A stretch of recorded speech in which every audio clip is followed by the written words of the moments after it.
Amin, amin. Puji Tuhan. Mari saudara beri tepuk tangan sekali buat Tuhan kita. Thank you Lord. Amin. Terima kasih juga buat teman-teman yang sudah melayani pada hari ini. Dengan semua yang sudah melayani. Puji Tuhan, saudara dipersilakan duduk kembali. Mari kita akan sama-sama persiapkan hati untuk firman Tuhan. Dan sekali lagi kita akan buka hati dan pikiran kita. Selamat datang di dalam bulan April. Bulan yang keempat. Januari, Februari, Maret, April. Ya betul. Bulan yang keempat dari tahun 2023. Kita mengucap syukur karena Tuhan sudah menolong kita selama 3 bulan terakhir. Dan di dalam gereja ini kita seperti biasa memiliki tema secara khusus selama 2 bulan. Bulan lalu dan bulan ini adalah servanthood. Dan juga bicara tentang ministry atau pelayanan. Hati hamba. Seorang yang memiliki hati hamba yaitu Yesus sendiri. Dan Yesus sudah mencontohkan kepada kita untuk melayani Bapaknya. Yesus melayani Bapaknya. Yesus melayani pekerjaan Bapaknya. Yesus sengaja datang ke dalam dunia ini menjadi teladan buat kita, menjadi contoh buat kita untuk menjadi pelayannya. Nah saudara, pada pagi hari ini saya mau mengajak saudara untuk merenungkan satu kata mengenai panggilan. Kata mengenai panggilan. Siapa yang suka dipanggil? Jangan angkat tangan dulu ya.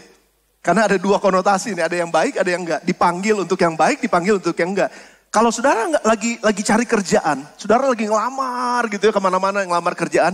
Terus tiba-tiba saudara dipanggil. Kira-kira seneng enggak?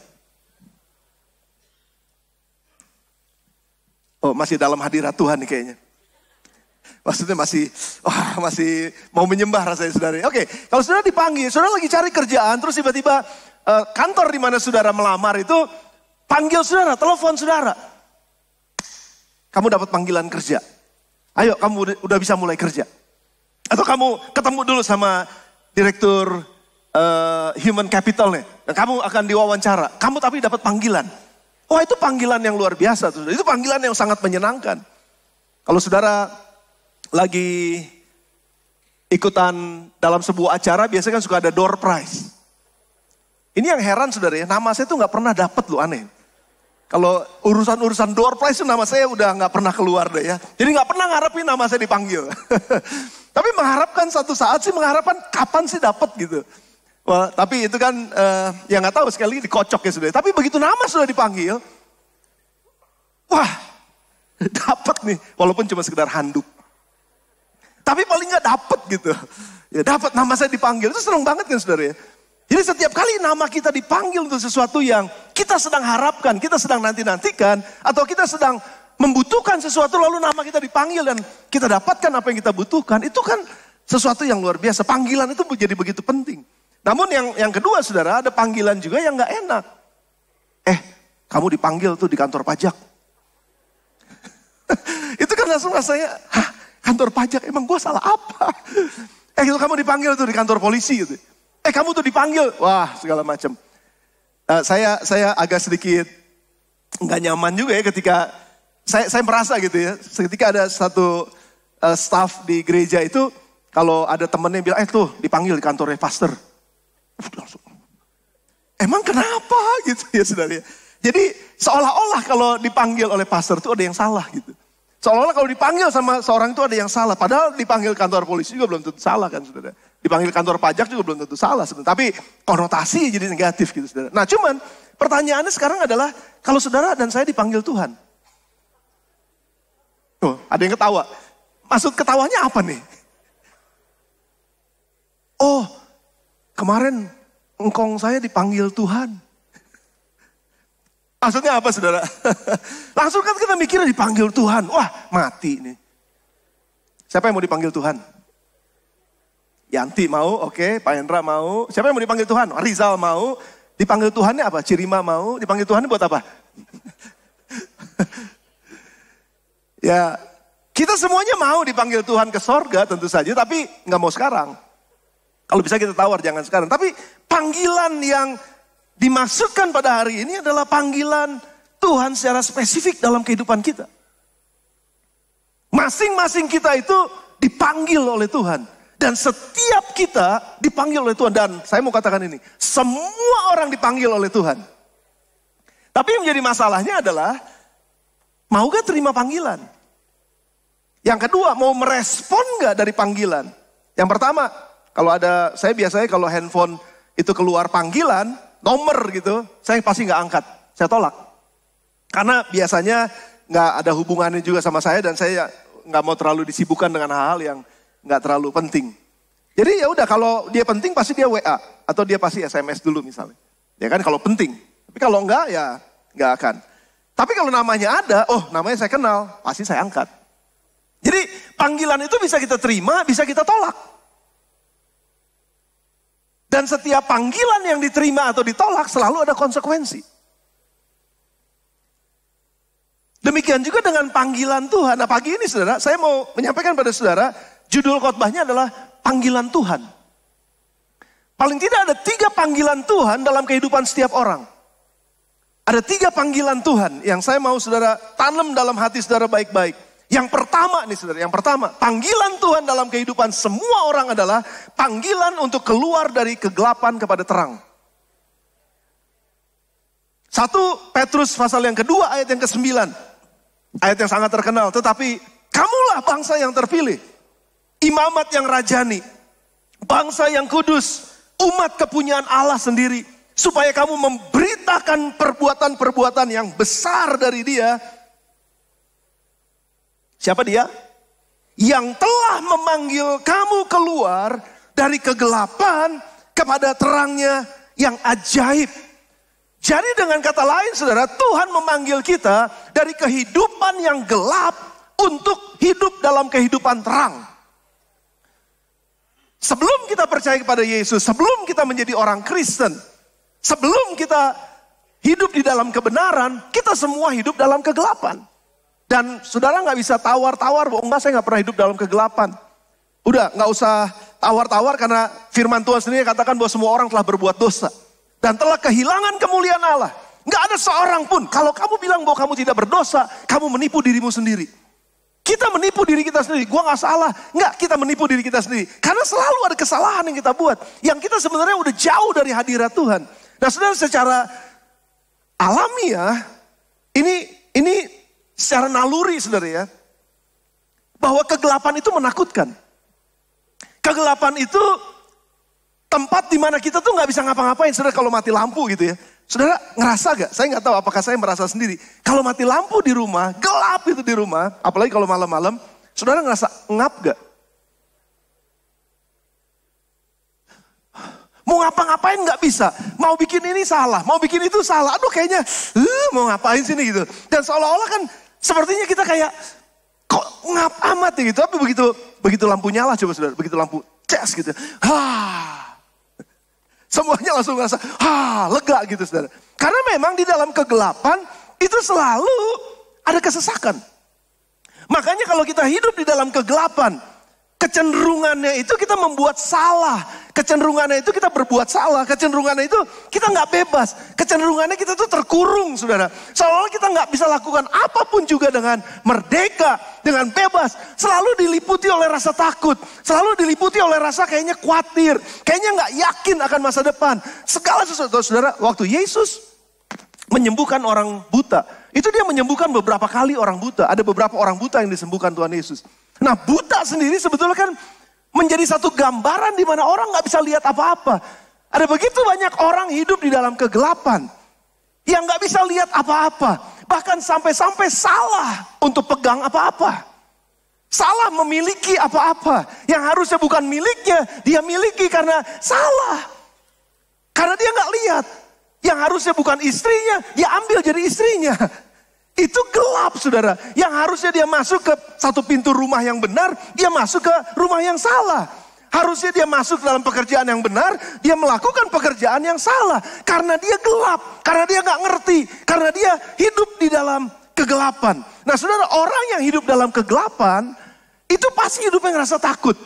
Pasti hidupnya pasti khawatir, pasti hidupnya aduh kayaknya gak nyaman, serba salah melakukan apapun. Dan orang yang hidup dalam kegelapan itu yang disebut dengan orang hidup di dalam dosa mereka.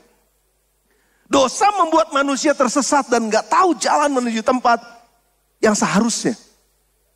Dosa itu hidup dalam kegelapan yang membuat orang gak tahu kemana dia harus melangkah. Saudara, ada banyak orang yang hidupnya gak tahu Tujuannya apa? Saya pernah khotbahkan beberapa tahun yang lalu. Ada banyak orang yang hidup, maafkan ya. Itu seperti ayam. Dulu waktu masih ada di BNR rumah depan, saya pernah ceritakan nih. Mama Betty itu selalu ngumpulin nasi-nasi bekas, itu bukan nasi bekas, nasi yang nggak kemakan. Ya, yang ada remah-remahnya. Lalu besok paginya tuh dia keluar. Mama Betty tuh ngeliatin ada ayam datang. Terus dikasih makan. Tuk, tuk, tuk, tuk, tuk, tuk, tuk, tuk. Terus dia pergi lagi gitu. Besok pagi itu ayam udah tahu, saudara. Rupanya ayam aja ngerti siapa yang kasih makan. Jadi waktu Mama Betty keluar lagi, kotrek pintu, ayam datang lagi, tuk, tuk, tuk, tuk, tuk, dikasih makan. Terus aja begitu. Saudara, itu kan dia datang makan, dia kan cari makan, terus dia pulang, terus dia bertelur, terus dia beranakin anak gitu ya, telorin anak. Lalu nggak tahu, nggak lama lagi si ayam ini datang, nggak cuma beberapa ayam besar, tapi ada beberapa anak-anak kecil. Terus dikasih makan, datang lagi. Yang kecil jadi remaja. Yang remaja jadi dewasa. Yang tadi udah tua, kayaknya udah ada di kuali. Jadi ini udah ngegedein. Jadi kasih makan lagi terus. Jadi itu silih berganti begitu, saudara. Kehidupan manusia tanpa tujuan itu seperti ayam. Pagi datang kerja, pulang ke rumah, makan tidur. Terus pergi kerja lagi, makan tidur. Nggak punya tujuan. Itu kehidupan yang gelap, saudara. Hidup tanpa tujuan, hidup tanpa punya panggilan spesifik yang dia sedang kejar panggilannya. Nggak punya panggilan, cuma sekedar cari makan, cuma sekedar berkarir, ya ujung-ujungnya ya cuma buat perut, ya cuma buat diri sendiri, ya semuanya buat diri sendiri. Itu panggilan yang menurut saya, panggilan yang paling rendah dalam hidup itu, maafkan, cuma sekedar hidup. Tapi nggak ada tujuan yang jelas. Tujuan yang jelasnya pun kalau ada, saya punya tujuan, tapi cuma buat diri sendiri. Cuma buat ini aja. Kayak ayam tadi, nyari makan, cuma buat diri sendiri. Terus dia bertelur, dia ajak anaknya, dia ajarin anaknya ngambil makan atau cari makan. Terus begitu aja. Tapi nggak ada yang spesifik yang dia lakukan untuk menggenapi panggilan Tuhan dalam kehidupannya. Jadi dosa itu atau orang yang hidup di dalam kegelapan itu nggak ngerti apa yang harus dia lakukan. Dan seringkali salah. Kalau saudara ingat cerita Adam waktu dia berbuat dosa dengan Hawa. Itu kan hal pertama yang mereka lakukan adalah sembunyi. Betul? Dan waktu mereka sembunyi. Pertanyaan pertama yang Tuhan katakan ketika Tuhan turun ke sana. Tuhan tanya begini. Di mana kalian? Kenapa Tuhan tanya di mana kalian? Bukan karena Tuhan nggak tahu mereka sembunyi di mana. Tapi Tuhan sedang bertanya sebetulnya, kenapa kamu ada di posisi yang salah? Di mana kalian? You are not supposed to be there. Kamu nggak seharusnya ada di sana. Kamu nggak seharusnya sembunyi. Kamu nggak seharusnya malu. Kamu nggak seharusnya takut. Kamu nggak seharusnya khawatir. Kamu nggak seharusnya jadi bergetar ketika melihat pada begitu banyak tantangan di depan. Enggak. Adam dan Hawa sebelum berdosa, sebelum hidup dalam kegelapan, nggak pernah takut ngelihat dinosaurus kah, ngelihat gajah gede kah, ngelihat binatang apakah, nggak pernah takut ngelihat suasana seperti apa bumi, nggak pernah takut. Tapi begitu mereka nggak pada posisinya, di situ mereka mulai khawatir, di situ mereka mulai takut, di situ mereka mulai seperti kehilangan sesuatu. Dan Tuhan tanya, di mana kalian? Di mana kalian? You are not supposed to be there. Kamu nggak seharusnya ada di sana. Kamu seharusnya ada di sini. Kalau kamu ada di sini, kamu nggak akan rasa takut. Kamu nggak akan rasa gentar. Kamu nggak akan rasa khawatir. Tapi justru karena kamu di luar hadirat Tuhan, di situ kamu mulai takut. Dosa itu adalah meleset dari apa yang Tuhan mau. Itu yang disebut tersesat, saudara.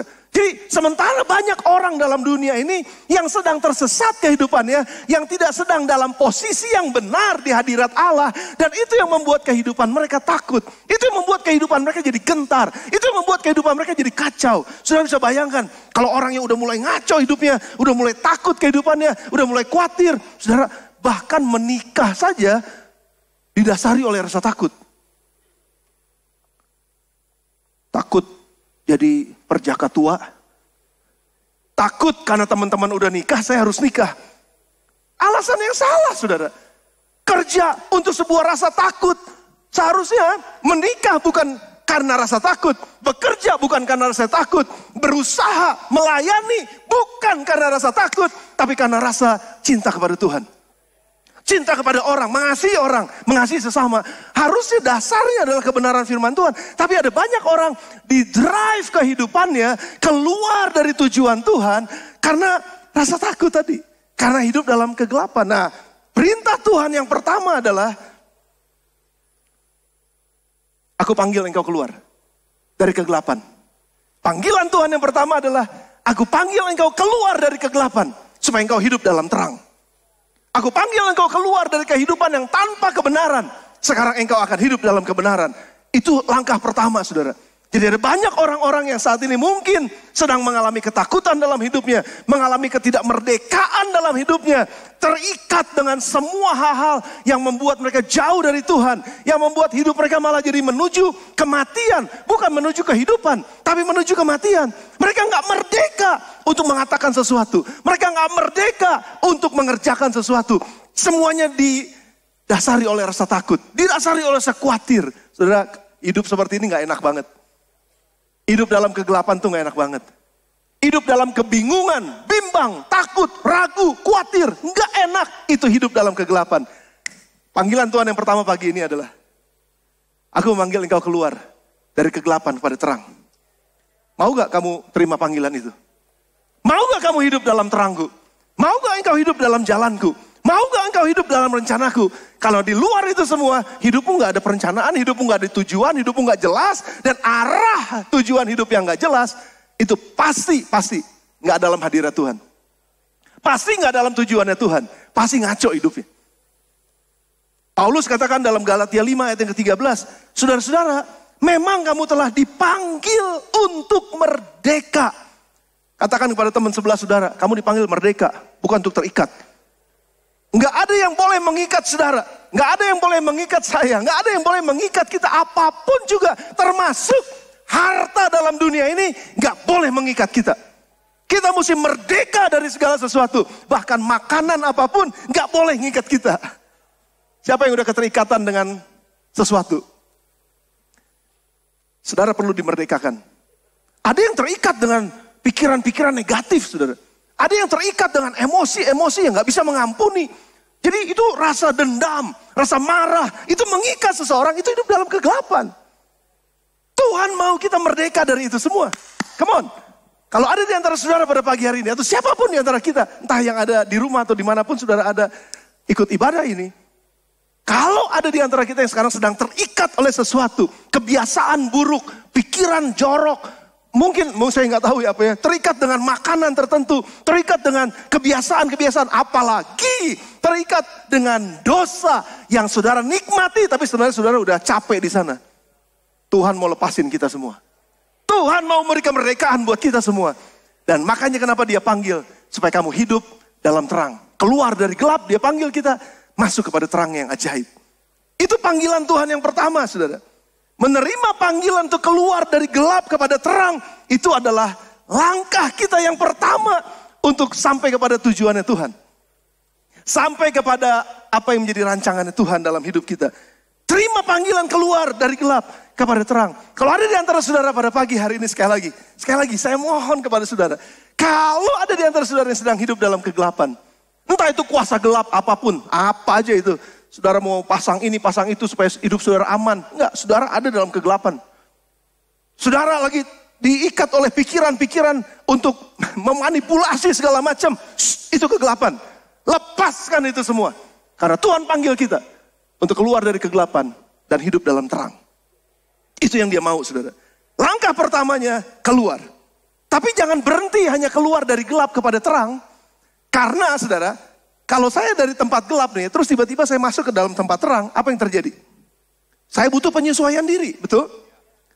Tiba-tiba nih lagi gelap gitu ya, saudara lagi gelap-gelap, terus tiba-tiba muka saudara disorot sama lampu sorot, yes gitu. Silo gak? Silo pasti saudara. Kita perlu adjustment, kita perlu penyesuaian diri. Jadi makanya hanya karena kita masuk ke dalam terang, jangan stop di situ. Karena seringkali kalau silo maunya balik lagi ke tempat gelap. Betul saudara? Makanya jangan heran kalau orang yang cuma sekedar, oh saya ikut Yesus, saya terima Yesus sebagai Tuhan. Yang tadinya hidup saya gelap, saya mau tinggalin, saya mau hidup dalam terang. Begitu masuk hidup dalam Yesus Kristus, dia baca firman Tuhan, dia harus ngerubah semua karakternya. Terus dia bilang, aduh berat amat ya, masuk lagi ke dalam. Balik lagi ke tempat yang lama. Makanya jangan stop di situ saudara. Ada panggilan kedua dari Tuhan, panggilan untuk menjadi muridnya. Itu panggilan yang kedua. panggilan mulia buat saya adalah panggilan Tuhan untuk kita menjadi muridnya.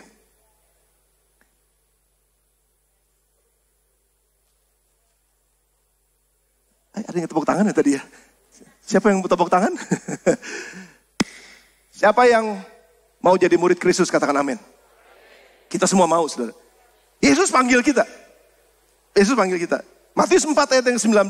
Yesus berkata kepada mereka, mari ikutlah aku dan kamu akan kujadikan penjala manusia. Ini undangan loh saudara. Ini undangan. Perhatikan perkataan Yesus, mari ikutlah aku, mari diundang. Mari sini datang, mari sini. Dan aku akan menjadikan. Nah saudara, kata menjadikan, aku akan menjadikan itu sebenarnya adalah sebuah proses dari sesuatu menjadi sesuatu. Karena aku akan menjadikan engkau. Dan disinilah proses yang banyak orang Kristen pada akhirnya murtad. Karena semua orang dipanggil untuk menjadi murid dan semua murid pasti diproses. Kalau murid nggak mau diproses, dia nggak akan lulus. Murid nggak mau diajar, nggak akan lulus. Seringkali nih saudara ya, seringkali murid itu senang kalau gurunya baik. Siapa di sini yang pernah sekolah? Bukan saya, sorry. Kok nanyanya begitu ya, salah. Siapa yang di sini pernah ngerasain guru yang galak banget di sekolah? Gitu aja. Killer. Oke. Siapa di sini yang ngerasain guru ada yang baik banget gitu? Ada? Oke. Siapa di sini yang nggak pernah sekolah? Salah lagi ngomongnya. Tapi maksud saya begini, saudara, kita tahu dan kita mau supaya kalau ada guru tuh gurunya bagus banget, baik banget. Saudara tonton semua film tentang pemuridan. Kalau saudara pernah nonton nggak boleh nonton ya GSC Bethlehem ya? No, GSC Bethlehem boleh nonton. Karate Kid. Pernah nonton? Anak kecil kan muridnya. Ya dia mau belajar mau belajar fighting kan, mau belajar bela diri kan. Karena dia dibully terus ini anak dan dia kayaknya hidupnya nggak nyaman. Terus akhirnya dia belajar. Dia dapat guru. Lalu dimuridkan. Lalu gurunya ngajarinnya gimana? Nggak langsung diajarin guru gitu. Wah, jurus apa? Enggak. Diajarinnya apa? Suruh buka jaket, jatuhin jaket, angkat jaket, pakai jaket, buka jaket, jatuhin jaket. Dan itu terus menerus. Sampai dia bilang begini, gua kapan diajarin berantem? Kapan diajarin ilmunya gitu? Tapi saudara perhatikan, gurunya keras. Gurunya nggak lembut, gurunya tegas. Kenapa? Karena justru di dalam ketegasan, di dalam semua yang dilakukan, semua yang diajarkan. Walaupun seolah-olah itu bukan ilmu bela dirinya, tetapi itu adalah gerakan-gerakannya. Sudah ngerti maksud saya?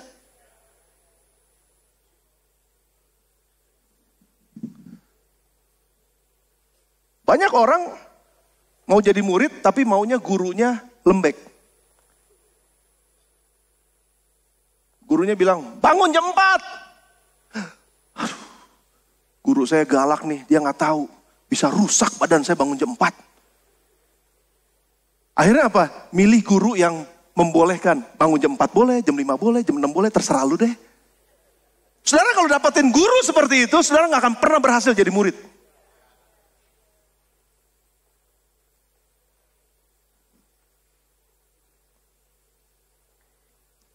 Ngertiin saya dong. Saya kan nggak kuat badannya, nggak kayak dia. Saya mesti latihan push up. Nggak ngertiin banget nih. Guru kita, Yesus Kristus, itu bukan guru yang lembek, saudara. Waktu dia bilang, kalau kamu mau ikut aku, pikul salib. Dia nggak bilang, kalau kamu mau ikut aku ya, kamu akan bahagia loh. Kamu akan senang. Sudah jangan lewatin khotbah minggu depan ya. Saya akan khotbah lebih keras dari ini.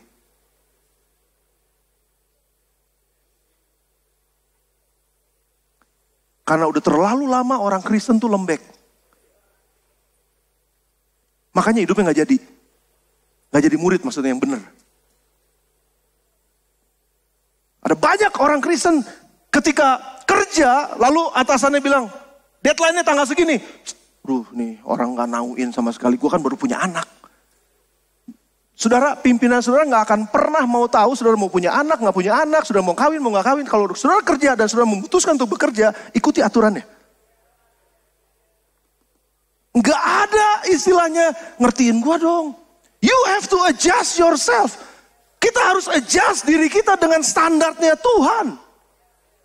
Kalau mau jadi murid Yesus, Yesus punya standar. Dan kalau kita gak mau ikut standarnya Yesus, kita gak akan berhasil jadi murid Yesus. Ada proses, saudara, yang harus dijalani sebagai murid. Makanya kenapa Yesus bilang, mari ikutlah aku, kamu akan kujadikan. Dan waktu Yesus bilang kamu akan kujadikan, itu enggak jadi-jadian. Asal jadi. Itu benar-benar harus jadi, saudara. Perhatikan perkataan itu, saudara.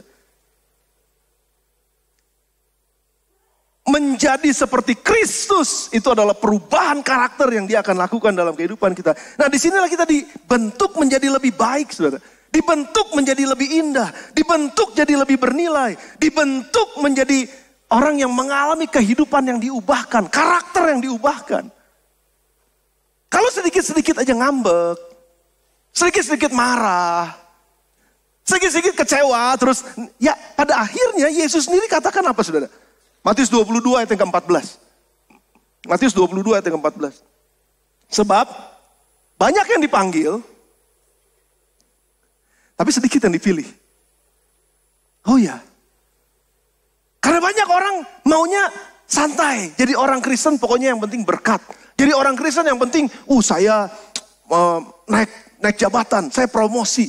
Jadi orang Kristen, saya pasti akan jadi kaya. Jadi orang Kristen, jadi murid Kristus, saya jadi orang yang terhormat, jadi orang, segala macam. Nggak salah dengan itu, saudara. Artinya saudara dihormati itu nggak salah, itu akibat. Akibat dari proses yang Tuhan lakukan dalam kehidupan kita. Udah mulai tegang nih. Kalau tadi saya tanya siapa yang mau keluar dari kegelapan kepada terang yang ajaib, itu panggilan pertama. Banyak orang mau. Tapi panggilan kedua, kalau Yesus katakan aku panggil engkau menjadi murid. Konsekuensinya, salib. Konsekuensinya, penderitaan. Konsekuensinya, kehilangan apa yang kita mau. Konsekuensinya, bukan hidup untuk diri sendiri. Siap?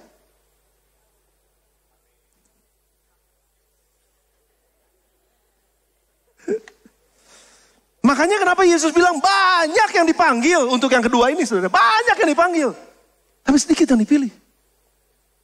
Saya nggak mau kita sebagai jemaat di GSI Bethlehem, murid Kristus, tapi murid yang lembek. Murid yang asal-asal jadi.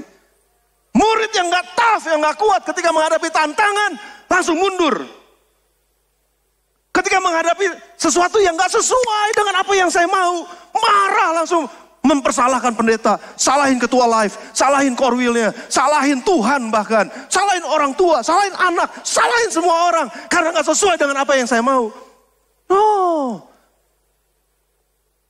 Murid. Saya akan lebih banyak mengajar tentang ini, saudara. Dalam proses menjadi murid Yesus, kita ditempatkan dalam sebuah komunitas. Kalau saudara mau jadi murid, saudara gak bisa hidup sendirian. Begitu saudara ngelihat orang, saudara gak senang nih. Ini orang apaan sih? Terus saudara bilang, gue gak mau. Saudara, yang pindah-pindah gereja, bukan berarti saya bilang gak boleh pergi ke gereja mana, bukan. Tapi yang pindah-pindah gereja, saudara baru tertanam di sini, terus saudara keluar, karena saudara gak suka, lalu sudah pindah ke sini, ini lebih enak gereja. Saya jamin, saudara akan pindah lagi. Saya jamin. Gak ada gereja yang sempurna. Betul. Tetapi justru dalam ketidaksempurnaan itu, kita merelakan diri untuk ditanam di situ.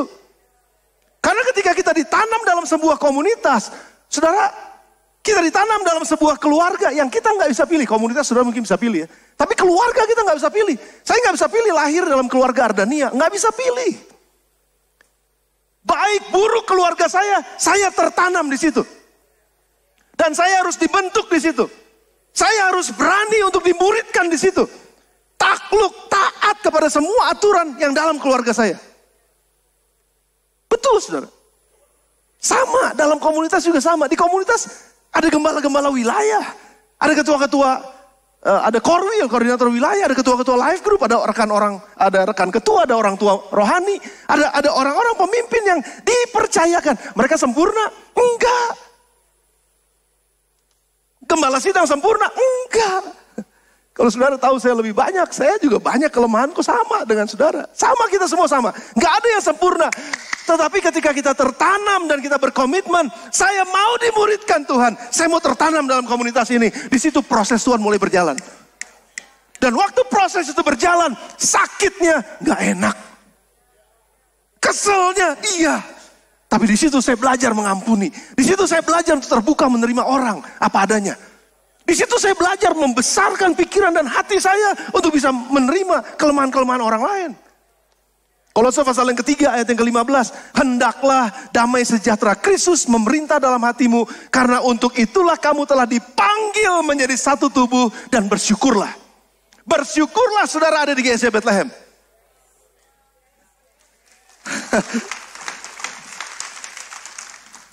Ya, bersyukurlah. Saya nggak bilang GSC Bethlehem yang terbaik. Enggak, GSC Bethlehem banyak kesalahan, GSC Bethlehem banyak kelemahan, GSC Bethlehem nggak sempurna. Mengucap syukurlah. Bukan berarti sengaja mau begitu, karena kita masih terbatas. Apa maksud ayat ini saudara, ayat yang ke-15? Saya mau bacain buat saudara ya. Kalau saudara punya Alkitab saudara coba baca Kolose pasal 3 ayat yang ke-5-nya. Saya nggak tayangin sengaja supaya saudara baca Alkitab saudara atau Alkitab saudara. Silahkan. Kolose itu ada di sebelahnya Mazmur. Saya takut saudara lupa. Kolose pasal yang ketiga, ayat yang ke-5. Nanti kita sampai ke ayat yang ke-15. Tapi saudara baca ayat ini baik-baik ya. Baca ayat ini baik-baik. Nggak ada seorang pun yang sempurna dan Paulus sendiri katakan, itu adalah proses menjadi murid. Kalau kamu mau terima panggilan menjadi murid, ini prosesnya. Nggak ada jalan mudah menuju kemuliaan. Saudara udah ketemu, katakan yes. Karena itu matikanlah dalam dirimu segala sesuatu yang duniawi. Yaitu percabulan, kenajisan, hawa nafsu, nafsu jahat, dan juga keserakahan yang sama dengan penyembahan berhala. Matikan itu dalam dirimu. Kenapa? Karena semuanya itu mendatangkan murka Allah atas orang-orang durhaka. Nah, memang dahulu kamu juga melakukan hal-hal itu ketika kamu hidup di dalamnya. Itu kan dalam gelap. Tapi sekarang kamu tuh udah dalam terang. Ayat 8, tapi sekarang buanglah semuanya itu, yaitu marah, geram, kejahatan, fitnah, kata-kata kotor yang keluar dari mulutmu. Jangan lagi kamu saling mendustai, karena kamu telah menanggalkan manusia lama serta kelakuannya. Hidup dalam kegelapan, kamu udah tinggalkan. Kamu udah masuk ke dalam hidup terang sekarang. Dan telah mengenakan manusia baru yang terus-menerus diperbaharui, terus-menerus. Saudara jangan bilang ketika saudara ada di life group atau satu anggota baru masuk ke life group, tiba-tiba besok dia berubah. Itu proses saudara. Kalau saya mau ceritain begitu banyak cerita saudara, bagaimana proses untuk memuridkan orang, itu belasan tahun nih orang kok gak berubah-berubah. Tapi saya tahu dia ngalamin perubahan hidup. Mungkin perubahan perannya belum kelihatan, tapi ngalamin perubahan hidup dari 10, dari negatif min 10, sekarang dia jadi min 9. Saudara bagus gak kalau dari min 10 ke min 9? Masih banyak orang bilang masih min loh. Tapi paling gak dia udah gak min 10. Dari min 10 terus dia min 5. Bagus gak? Hargain itu, syukuri itu saudara. Dalam hal ini, dia ada lagi ayat, saya lompat ayat yang ke-13.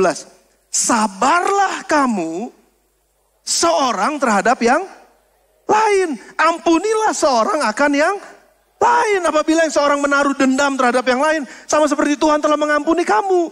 Kamu perbuat jugalah demikian. Dan di atas semuanya itu, kenakanlah kasih sebagai pengikat yang mempersatukan dan menyempurnakan. Baru ayat yang ke-15 saudara. Hendaklah damai sejahtera Kristus memerintah dalam hatimu, karena untuk itulah kamu telah dipanggil menjadi satu komunitas, menjadi satu tubuh, menjadi satu gereja. Saudara, GCI Bethlehem adalah gereja sel. Kita bertumbuh di dalam life group, sel group.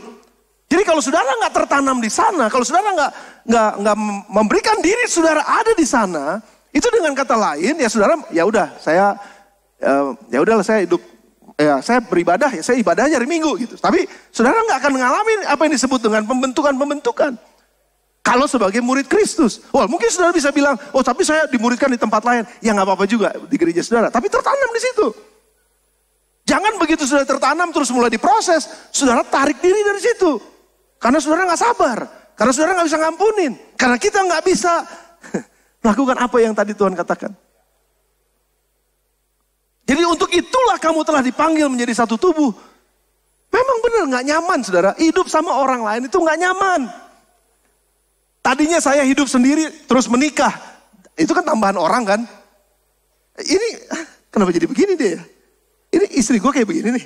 Suami gue kayak begini nih. Itu kan hidup bersama saudara. Dengan anak-anak, tambah lagi nanti menantu.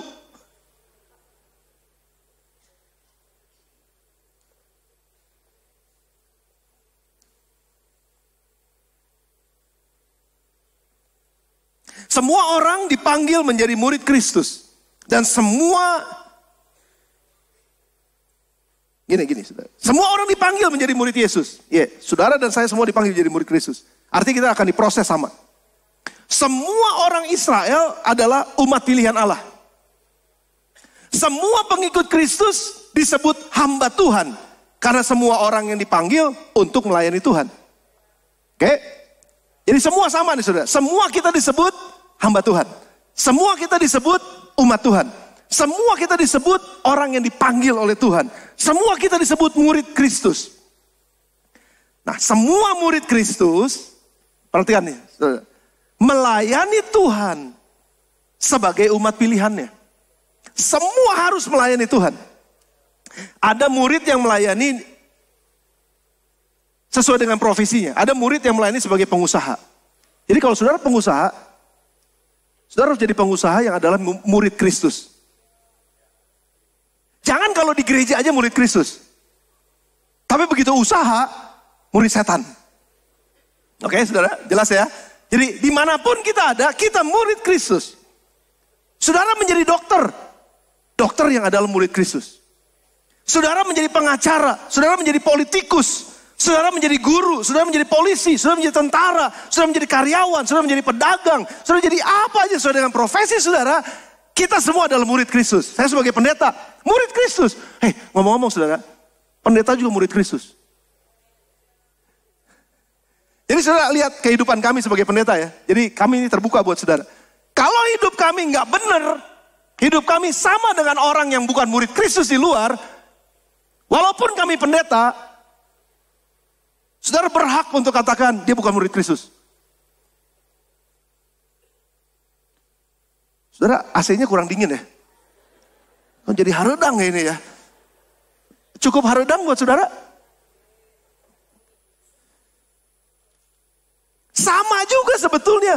Kalau saudara adalah pengusaha, tapi saudara tidak melakukan usaha saudara sebagai murid Kristus, orang berhak bilang dia bukan murid Kristus. Walaupun dia orang Kristen. Setuju saudara? Fair? Oke ya? Jadi kita mau dipanggil dan kita mau terima panggilan jadi murid Kristus. Saya nggak tahu sekali lagi nih. Kalau saya tanya sekarang, berapa banyak di antara saudara mau jadi murid Kristus? Wah, siap? Siap kehilangan? Siap disalib? Minggu depan. Namun ada panggilan khusus saudara bahwa tidak semua orang dipanggil seperti Rasul Paulus. Tidak semua orang dipanggil seperti Petrus dan rasul-rasul yang lain. Tidak semua orang dipanggil khusus seperti Musa. Tidak semua orang dipanggil khusus seperti Yosua atau Kaleb. Tidak semua orang dipanggil menjadi pendeta atau pelayan sepenuh waktu di rumah Tuhan. Enggak semua. Enggak semua. Tapi saya mau pastikan, dari sekian banyak umat Tuhan, hamba-hamba Tuhan di tempat ini, ada beberapa orang yang dipanggil secara khusus jadi pendeta. Ya, saya mau pastikan itu. Enggak semua orang dipanggil jadi pendeta. Karena enggak semua orang dipanggil seperti Musa. Tapi semua orang dipanggil jadi hamba Tuhan. Tapi ada pagi ini, di tempat ini, saya yakin, saya udah berdoa buat itu. Ada yang dipanggil jadi pendeta. Anak-anak muda, ada beberapa di antara kalian jadi pendeta. Ada yang udah mulai garuk-garuk kepala. Ada yang udah mulai garuk-garuk hidung. Kayaknya itu saya, pastor.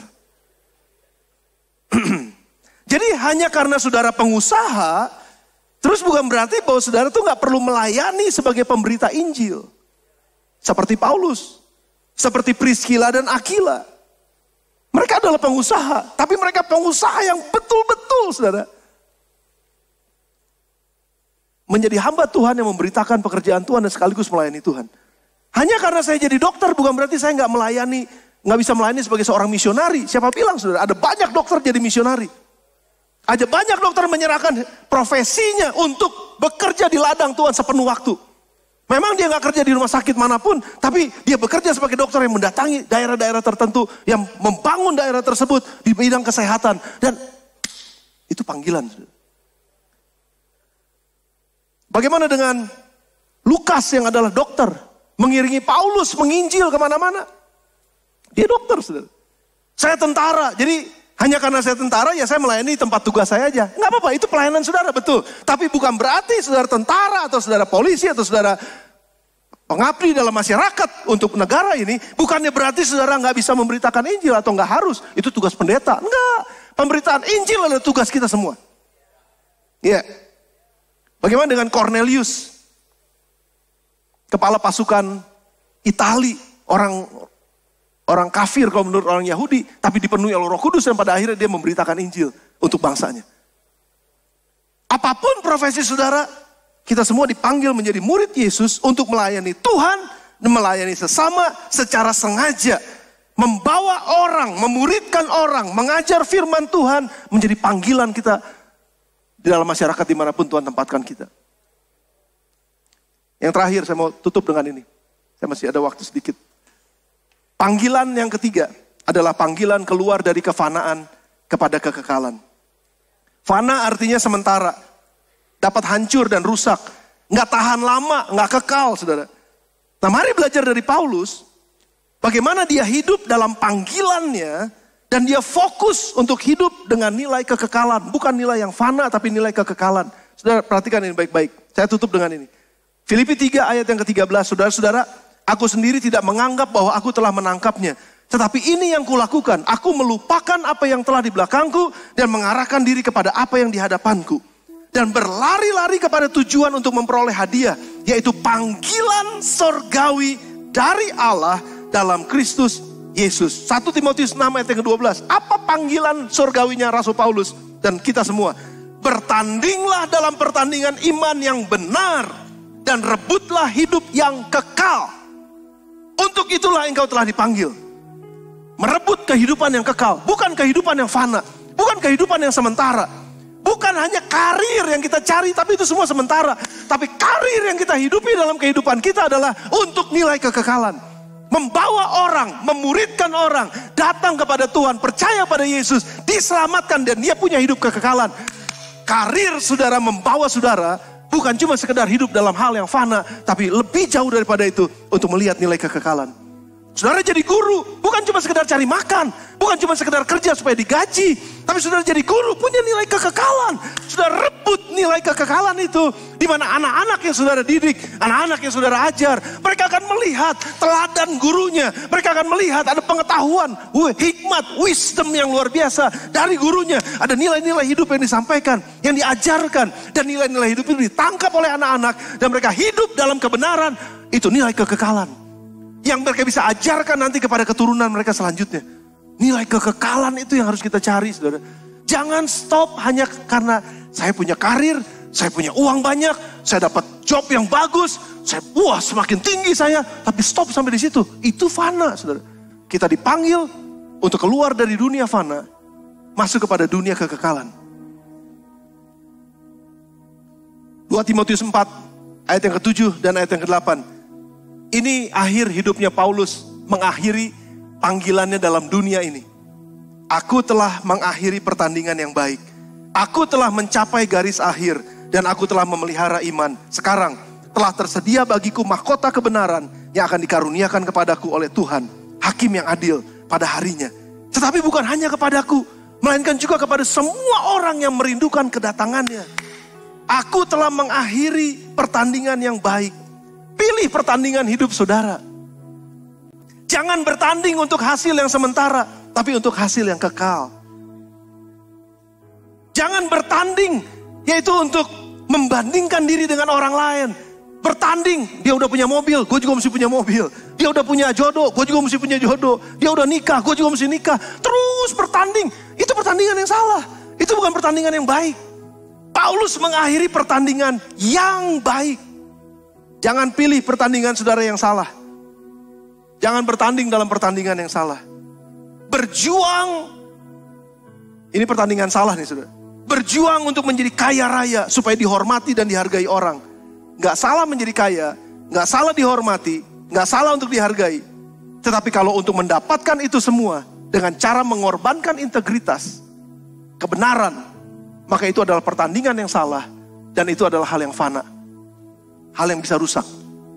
Tapi kalau saudara bertanding untuk terus hidup berkenan di hadapan Tuhan, hidup menyenangkan Tuhan, saudara bertanding dengan karakter saudara yang salah, lalu saudara mulai membuang ini semua, sudah dimuridkan, sudah dibentuk, sudah menjadi lebih baik. Otomatis kekayaan akan mengikuti saudara. Gak usah cari kaya, kaya akan datang. Gak usah cari dihormati, kehormatan akan datang. Gak usah cari supaya saya bisa dihargai sama orang lain, penghargaan akan datang. Kalau kita bertanding pada pertandingan yang baik. Aku telah mencapai garis akhir, bertahan sampai kesudahan, finishing well. Jangan bagus di awal, tapi akhirnya gagal. Finishing well, bertahan saudara. Kuatkan hati, setia di dalam Tuhan. Kita nggak tahu di mana garis akhir kita. Kita nggak pernah tahu. Tapi kita memiliki titik akhir dalam setiap periode kehidupan kita. Waktu saya SD 6 tahun. Beresin SD 6 tahun. Jangan SD 12 tahun. Selesaikan sampai garis akhir. Kalau saya naik SMP, saya harus beresin 3 tahun. Jangan sampai lewat dari situ. Beresin. Setiap titik pekerjaan, tanggung jawab yang diberikan, selesaikan itu. Bertanding sampai garis akhir. Artinya kuatkan dan teguhkan hati. Aku telah memelihara iman. Banyak yang dipanggil, tapi sedikit yang dipilih. Percaya kepada Yesus. Melayani. Ketika ada badai, pelihara iman. Saya gak boleh lari. Saya gak boleh kecewa. Saya gak boleh marah. Saya gak boleh murtad. Saya gak boleh meninggalkan Yesus. Pelihara iman saudara. Kuat dalam iman. Pelihara itu. Kasih makan. Rawat. Perhatikan iman saudara. Dan pada akhirnya ketika Yesus memanggil kita pulang ke sorga, kita tetap ada dalam iman di dalam Dia. Tundukkan kepala saudara sebentar. Yesus memanggil kita yang pertama keluar dari kegelapan kepada terang. Yang kedua, Yesus memanggil kita menjadi muridnya. Dan yang ketiga, Yesus memanggil kita untuk keluar dari kefanaan menuju pada kekekalan. Now,